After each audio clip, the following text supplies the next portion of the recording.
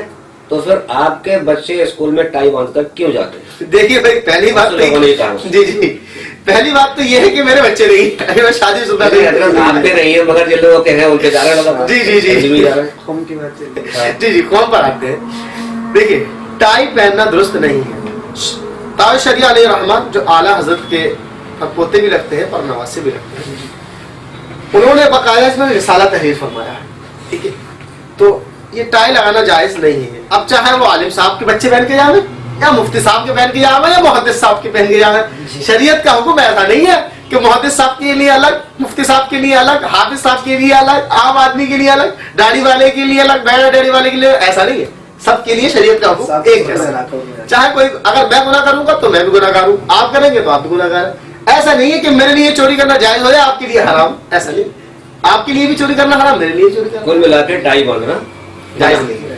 جائز نہیں ہے. جی جی جو انگلش میڈیم میں اسکول بچے پڑھنے جا رہے ہیں تو یہ بھی غلط ہے، بچے باندھتے جاتے ہیں. ٹائی کے رواج نہیں پڑھنا چاہیے، ان کو بات کی جائے. اسلام اگر مسلمانوں کے اسکول ہیں اتنے سارے، وہ اپنا بھائی یہ تو اسکول میں جا رہے ہیں، سرکار نے تو لازم نہیں کر رکھا نا یہ. تو ہمارے یہاں جو لوگ اس کو کر رہے ہیں وہ سب اس کے گناہ گار ہیں. اسکول والے سوال یہ آیا تھا جیسے سرکار اس پہ یعنی پابند کر دے کہ آپ کو باندھنا ہی باندھنا ہے، پھر کیا ہوگا؟ جب پابند کر دے گی تو پھر تحقیق آ جائے گی، تب دیکھا جائے گا. ابھی پابند نہیں کیا نا، جب نہیں کیا تو ہم کیوں باندھ رہے ہیں بھائی؟ جب پابند نہیں ہے بھائی، اتنا نہیں کر سکتی سرکار پابند. جب بھائی ہمارے سمویدھان نے ابھی ادھیکار دیا ہے پسند کی ڈریس کا، اسکول کی طرف سے پابندی ہوتی ہے، پھر مجبوری میں جو ان کے پیرنٹس باندھ کے بھیجتے ہیں اپنے بچوں کو. ایک بات بتائیے، ابھی کسان آندولن ہوا سرکار کے کہ ہماری کیندر سرکار، وہ اڑ گئے، بدلا نظام. ٹھیک ہے، یہ تو ایک اسکول ہے یار. اگر 100 بچے رک جائے نا تو وہ نظام اسکول کے بدل جائے گا. جی ہم جو ہے فرد سے معاشرہ بنتا ہے. ہمارے پیرنٹس ہی نہیں چاہتے، ہمارے پیرنٹس ہی نہیں چاہتے، ہم چاہتے نہیں. ہم تو بہانے ڈھونڈتے ہیں، کیسے بہانے ملے کہ ہم پہنا کے بھیجیں. ہم تو بہانے ڈھونڈ رہے ہیں. اور اس کے ساتھ میں یہ کروں گا، بچوں کو اسکرٹ پہنا کے بھیجتے ہیں وہ اتنی ساری، ان کی ٹانگیں پوری کھل رہی ہوتی ہیں. لوور ٹی شرٹ چل رہا ہے اس کو. لڑکیوں، ہاں اچھا، لڑکیوں کو، لڑکوں کو پوری پینٹ اور لڑکیوں کو آدھی. جی یہ کون سا کلچر ہے بھائی؟ اور جو اسکول اس طرح سے پڑھاتے ہیں وہ پیرنٹس بھی گناہ گار ہیں. اچھا حضرت، مسلمان کی ڈریس کیا ہے جو سنت ہے وہ، اور اب جو فیشن چل رہا ہے مرد عورت کا وہ کیسا؟ جی دیکھیے، اس میں قدر تفصیل ہے. رسول اللہ علیہ الصلوۃ والسلام کا جو طرز ہے وہ آپ کرتا اور مطلب تہمت پہنتے تھے اکثر و بیشتر. آپ نے پاجامے کو بھی پسند فرمایا ہے. ٹھیک ہے، باقی اسلامی کلچر، ہر وہ کلچر اسلامی ہو جائے گا جہاں کے معزز علماء، معزز دینی جس کو معتبر سمجھتے ہو اور جو اسلامی اصول سے نہیں ٹکراتا ہو، یعنی اس میں سطر نہ دکھتا ہو، کوئی اعضاء نہ دکھتے ہو، تو وہ اسلامی لباس میں آ جائے گا. لیکن جہاں تک بات ہے فیشن کی، تو یہ تو ایسا اس طرز پر آیا ہے کہ اللہ تری پناہ علامان والحفیظ. اس کے اندر آدمیوں کے ایک اتفاق دیکھو، ہم ہی پردہ پہننا ہے، ہمارا غلط تو یہاں تک ہے جی. اور عورتوں میں دیکھو تو جی ہاتھ لے کے ہاتھ پورا کھل رہا یار، یہ کون سا طرز ہے؟ ٹھیک ہے. اور آدمیوں کی پینٹ دیکھو تو ٹکنے میں رہی پڑی ہے، عورتوں کی وہ پتہ نہیں کیا کہتے ہیں، چپکی چپکی سلوار ٹائپ کی سلوار بھی نہیں ہوتی، وہ دیکھے ٹراؤزر جو بھی بولتے ہیں، تو آدھی اٹھی پڑی ہے پنڈلی تک. یار آدھی پنڈلی تک اٹھانے کا مرد کو حکم ہے، ٹھیک ہے، اور اٹھا لیں گے عورتیں، تو یہ چیز جائز نہیں ہے. جس میں سطر دیکھے ایسا کوئی بھی لباس جائز نہیں ہے. یہ جس میں عورت کی جسم کی حیت دکھے، جس سے آدمی کو اس کی طرف توجہ کھینچے اس کی، تو یہ ایسا لباس جائز نہیں. باقی اچھا نہیں، میرا سوال یہ تھا جی جی کہ جیسے کرتا پاجامہ ہی یعنی کمپلسری ہے مسلمانوں پر، یا پھر پینٹ شرٹ پہن رہے ہیں اور نئے طریقے کے یعنی جو ہے لباس ہے، شیروانی وغیرہ ہے، بہت ساری چیزیں ہیں، ان کا کیا حکم ہے؟ ہاں دیکھیے، ہمارے یہاں کا جو کلچر ہے نا، وہ دینی لباس یہی کرتا پاجامہ کہلاتا ہے. ابھی کہیے بہتر لباس ہے. باقی پینٹ شرٹ کو عورت پہنتا ہے اور اس کے اندر اس کی جسم کی حیت نظر نہیں آ رہی، اس کا ستر نہیں دکھ رہا، تو وہ جائز ہے. نمازی پڑھتے ہیں کچھ لوگ. ہاں، لیکن ایک بات نماز سے یاد آ گئی مجھے، لوگ ٹی شرٹ پہنتے ہیں اور پینٹ پہنتے ہیں جینس کی، تو کیا ہوتا ہے نماز پڑھتے ہیں نا پیچھے کمر کھل رہی ہوتی ہے ان کی. ٹھیک ہے، تو ستر کھل رہا ہوتا ہے، وہ ستر ہوتا ہے کیونکہ چونڈی سے لے کے گھٹنے تک ستر ہے. ایسی صورت میں وہ ایک رکن کے برابر کھلا رہتا ہے، تو ایسی صورت میں نماز بھی نہیں ہوتی ان کی. پھر پیچھے جو اسلامی بھائی جو بھی نماز پڑھ رہے ہوتے ہیں ان کا بھی مسائل ہو سکتے ہیں. جی. تو اس لیے اس میں توجہ دیں، ایسے کپڑے لیں کم سے کم ڈھکے رہے اور ڈھیلے ڈھالے کپڑے دیں، کمفرٹیبل بھی رہتا آدمی اس میں. اچھا حضرت، میرا اگلا سوال ہے، خطبے کے بیچ میں جب امام صاحب بیٹھتے ہیں تو کیا پڑھتے ہیں؟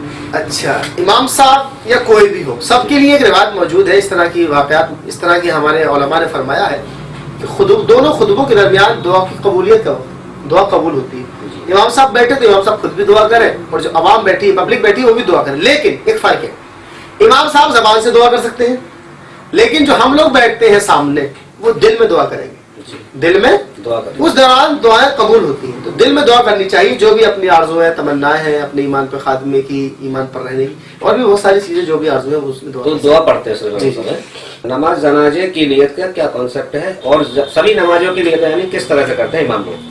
جی جی جی اچھا، نیت کے حوالے سے دیکھو یہ ہے، پہلی بات تو وہی حدیث پاک جو میں نے ابھی عرض کی تھی بخاری شریف کی، انما الاعمال بالنیات انما لکل امرئ ما نوی، کہ بے شک اعمال کا دار و مدار نیت پر ہے اور ہر شخص کے لیے وہی ہے جس کی وہ نیت کرے. اب نیت کے حکم کی کئی کیٹیگری ہیں، کہیں پر نیت کرنا مستحب ہوتا ہے، کہیں پر کرنا واجب ہوتا ہے، کہیں پر کرنا سنت ہوتا ہے، کہیں نہ کرنا کوئی مسئلہ نہیں ہے. اصل میں نیت کس چیز کو کہتے ہیں پہلے یہ سمجھیے. نیت نام ہے دل کے ارادے کا. نیت کس کا نام ہے؟ دل کے ارادے کا. ایک چیز میں یہاں بتا دوں حضرت کہ نبی علیہ الصلوۃ والسلام کی پوری حیات کے اندر آپ نے زبان سے نیت نہیں کی ہے. اچھا ہاں جی، پوری حیات کو اٹھا لیجئے، آپ نے زبان سے نیت نہیں کی ہے، دل ہی کے اندر آپ نیت کرتے تھے. لیکن اب ایسا دور چل پڑا ہے کہ بندے کو بات یاد ہی نہیں رہتی ہے. ٹھیک ہے، اب بہتر یہ ہے کہ اب ہم اس لیے ہمارے علماء کہتے ہیں بہتر یہ ہے کہ دل میں تو نیت رکھے ہی رکھے، زبان سے بھی نیت کر لے، تاکہ اگر دل میں نہیں بھی ہوگی تو زبان سے کرے گا تو دل میں آ جائے گی. اچھا، نیت کرنا سنت ہے؟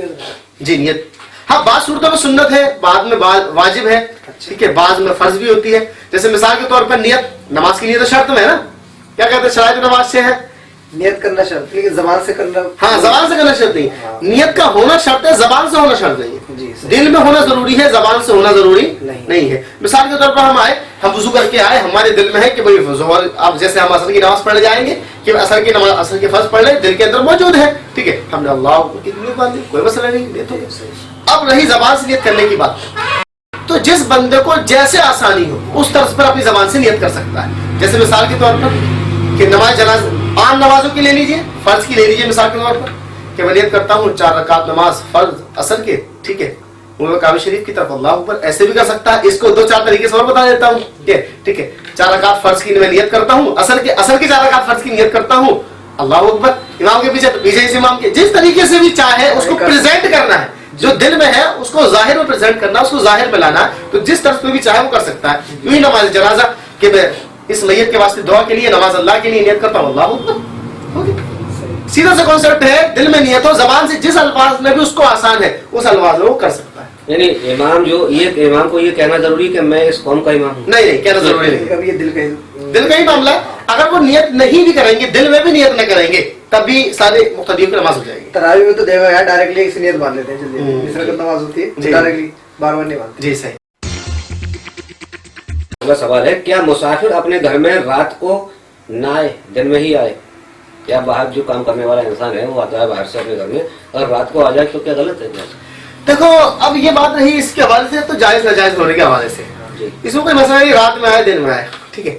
اور باقی اس طرح کی باتیں لوگ کرتے ہیں، اس طرح کی کوئی بات نظر سے کتاب و سنت میں نہیں گزری ہے، ٹھیک ہے، ہو تو اللہ عالم گزری نہیں ہے.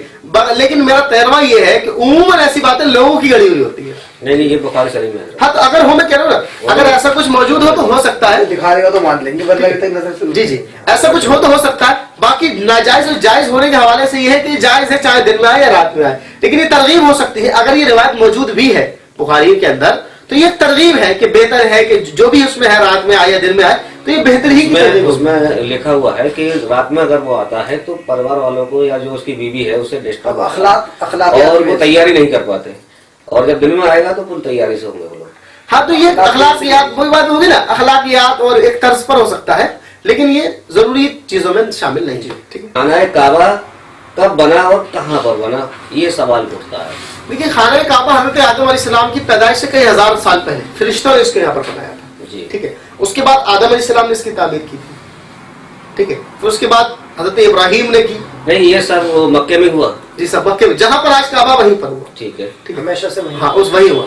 اس کے بعد میں اور بھی حضرت ابراہیم کے بعد بھی اس کی کیا کہتے ہیں تعمیر ہوئی. اس کے بعد دور نبی علیہ الصلوۃ والسلام میں بھی اعلان النبوت سے پہلے اس کی تعمیر ہوئی. بڑا مشہور واقعہ عرب کے قبیلے میں پڑے تھے، انہوں نے کہا جو صبح صبح آئے گا وہ اس کا فیصلہ کرے گا. کون کرے گا؟ حضور صلی اللہ علیہ وسلم مسجد میں داخل ہوئے. تعبیروں کا تو بیان چل رہا ہے مگر اب یہ سوال اٹھتا ہے جب حضرت حاضرہ کے لیے چھوڑا گیا تھا وہاں خانہ کعبہ نہیں تھا اس سمے اور جنگلات تھے, بھی آوان جنگل تھا. اچھا خانہ کعبہ لوگ سمجھتے کیا ہے, یا آپ کیا سمجھتے ہیں خانہ کعبہ؟ کوئی بلڈنگ نہیں, خانہ کعبہ اس جگہ کا نام ہے, جو وہ جگہ ہے اس جگہ کا نام کعبہ ہے. خانہ مطلب گھر, تو وہ جگہ تو موجود تھی شروع سے ہی. اور آج بھی دیکھا ہوا جو حتیم ہے نا, جس کو حتیم کہتے ہو, جس میں گولٹی بنی وہ کعبہ کا حصہ ہے, وہ کعبہ ہے. کسی نے اس میں نماز پڑھی تو کعبے میں نماز پڑھی. یہ جب تعبیر ہوئی تھی تو کسی چیز کی کمی کی وجہ سے اس کو چھوڑ دیا گیا تھا, لیکن رسول اللہ کی خواہش تھی کہ اس کو واپس شامل کر دیا جائے. لیکن بہرحال وہ ہوا تھا, پھر معاملات ہوئے, بہت ساری چیزیں ہیں وہ, ٹھیک ہے, پھر وہ واپس اسے باہر کر دیا گیا چیزیں. خیر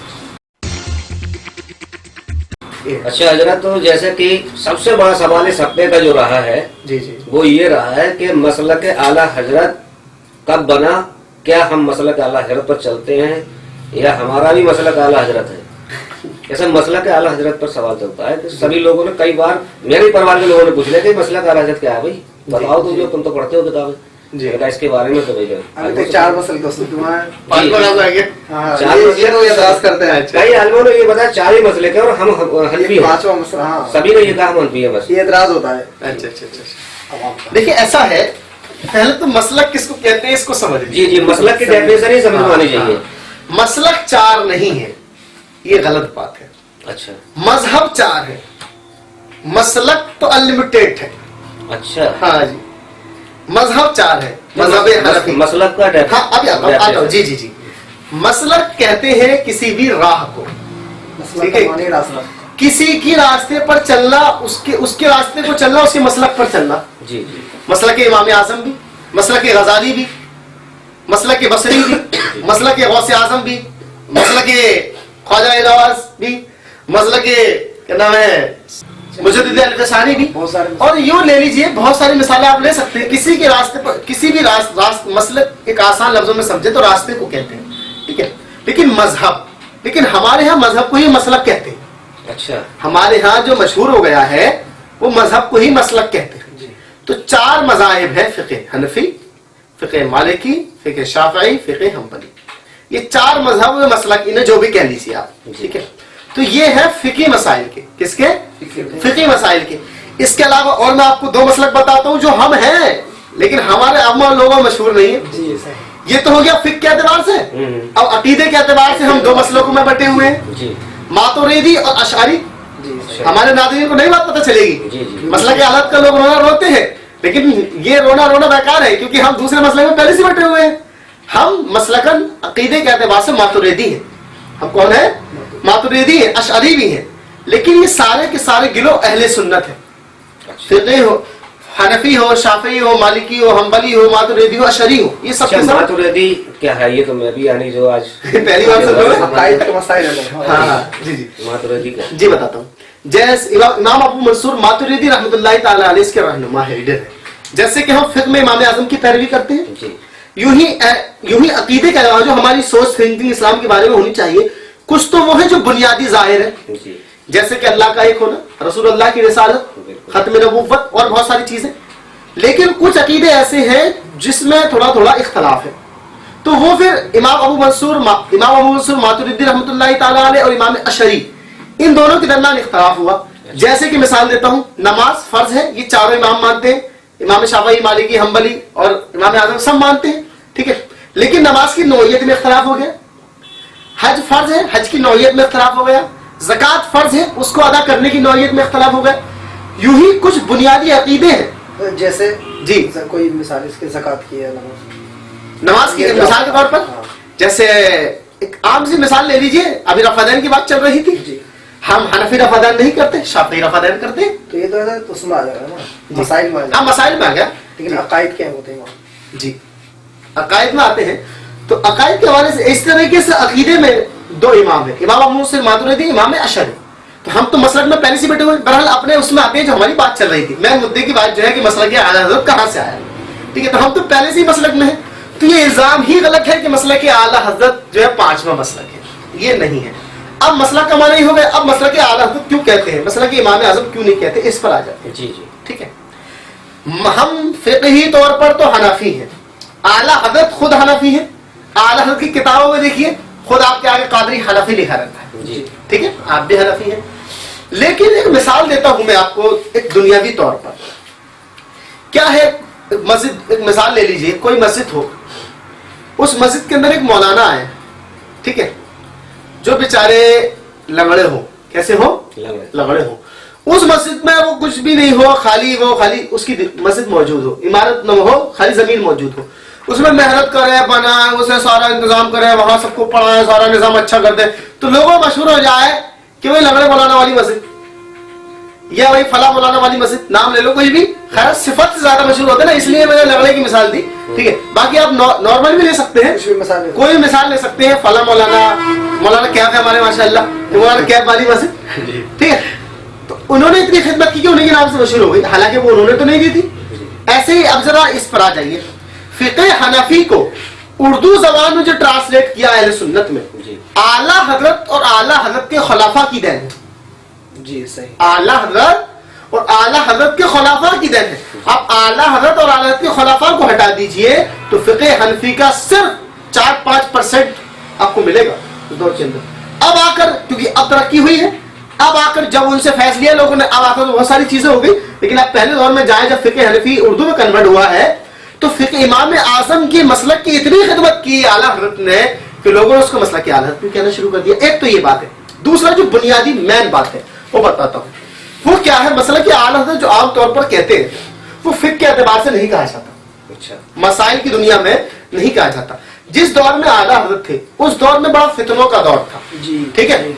دیابانا, وہابی, نیچری, قادیانی, جس نے نبی ہونے کا دعویٰ کیا, ہر طرف سے فتنوں کا دور تھا, ٹھیک ہے. تو یہ سب اپنے آپ کو اہل سنت کہتے تھے, یہ سب اپنے آپ کو اہل سنت حنفی کہتے تھے.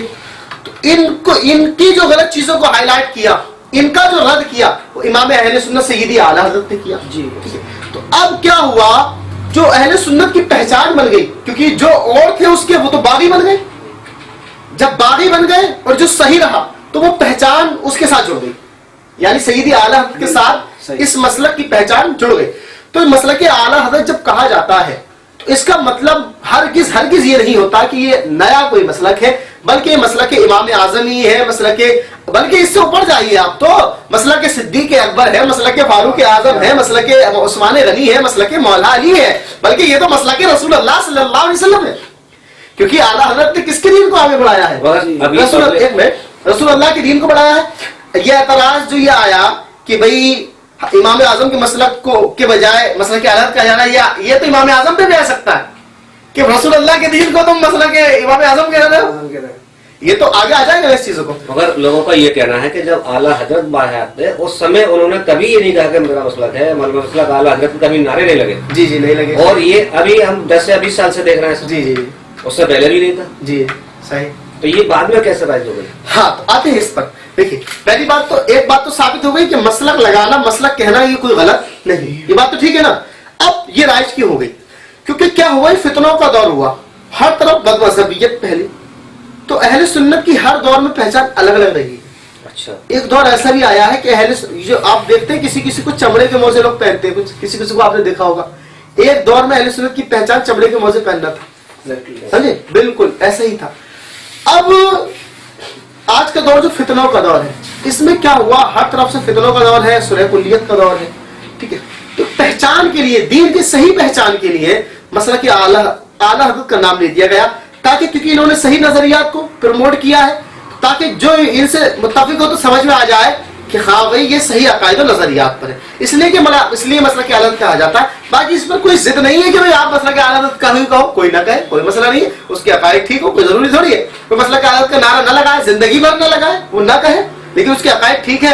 سید اعلیٰ حضرت نے جو عقائد دیے ہیں, جو قرآن و سنت سے ملے ہیں, ان پر وہ قائم ہے, تو کوئی مسئلہ نہیں. پورے ہندوستان میں کیا, مجھے لگ رہا ہے پوری دنیا میں یہ مشہور ہے کہ بریلوی اور دیوبندی تو کہتے ہیں. یہ تو کلیئر ہے کہ بریلوی ہے دیوبندی, مگر جب مسلک کا نام آتا ہے اعلیٰ حضرت کا تبھی وہ چونک جاتا ہے کہ یہ نیا فرس آ جائے. آپ کہیں بریلوی ہیں اور سمجھ جائے گا ہاں والا بچانے والے. اصل میں کیا ہے کہ تھوڑی کم علمی کی بات ہے اور اس پہ توجہ نہیں ہے, ورنہ کہ ایک تو ہمارے پیر صاحب ہیں امیر اہل سنت, ان کے متعلق مفتی اعظم